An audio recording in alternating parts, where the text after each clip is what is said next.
Howdy, boys and girls. Welcome back. Excuse me. Do you boys and girls know that frogs can jump really high? I mean, like, what if humans can jump as high with the same abilities that frogs can? We'd be able to jump like super high. Well, anyways, I'm gonna go ahead and hop on out of here. You boys and girls sit up straight and tall and get ready for what's next. Ranger Will out. Boys and girls, I hope you're having an amazing time learning about animals because I think we can all agree animals are amazing. I mean, just look at this Teenage Mutant Ninja Turtle right here. Boys and girls, if you like turtles, say, Cowabunga! That's what I thought. Cool fact about turtles, they were living at the same exact time as dinosaurs. So this little dude could have been walking right next to a T-Rex. That's pretty cool, man. Pretty cool. And speaking of cool animals, boys and girls, how many out there love you some frogs? If you love frogs, say, ribbit. Oh yeah, now some of you might have been like, ew, I don't like frogs. They're slimy, they're green, and they have warts. That's true, it's not a really great start. But what if I told you, boys and girls, that frogs are secretly awesome? And some frogs even know Kung Fu.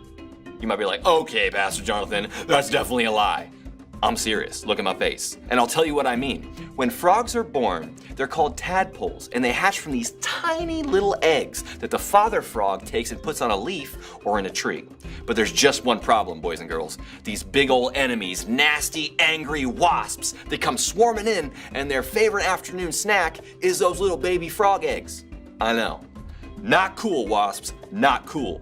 But the father frog, he is pretty cool, and he's got some self-defense techniques and defense techniques for his babies that keep those wasps away. How does he do it? With an amazing Kung Fu kick. It's pretty sweet. I mean, those wasps, they fly away thinking, man, we should have never even bothered these frogs. That is straight up awesome. Now sit up straight and tall, because here's the point. Frogs, they're these little woodland creatures, but yet they still know how to stick by each other when time gets tough. Now, what about you? Do you know how to stick by your family when time gets tough? Even if it means losing something. Now, there's a story in the Bible, boys and girls, about a frog. It's not a frog, actually it's a human being, but her name is Ruth, okay? So this is gonna be our Ruth right here today. And Ruth, she was pretty sad because her husband had just died in battle. And not just her husband, but her husband's brother and her husband's father. Ouch, that's pretty miserable.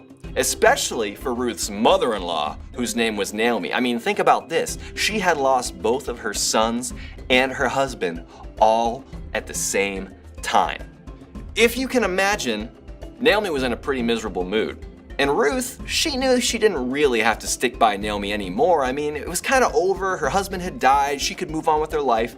And she also knew that Naomi wouldn't be very much fun to hang out with. I mean, she was going to be depressed and sad and crying all the time. Ugh, that doesn't sound like fun at all. But you know what? Ruth still stood by Naomi. Why would she do that, boys and girls? Why in the world would Ruth make that choice? Well, that's a good question. And I think in order to answer it, we've got to look at our Bible table verse. Do you remember it? It's Romans 12:5, and here's what it says. And so it is with Christ's body. We are many parts of one body, and we all belong to each other. It was that simple, boys and girls. Naomi was family, and that meant that Ruth was going to stick by her no matter what.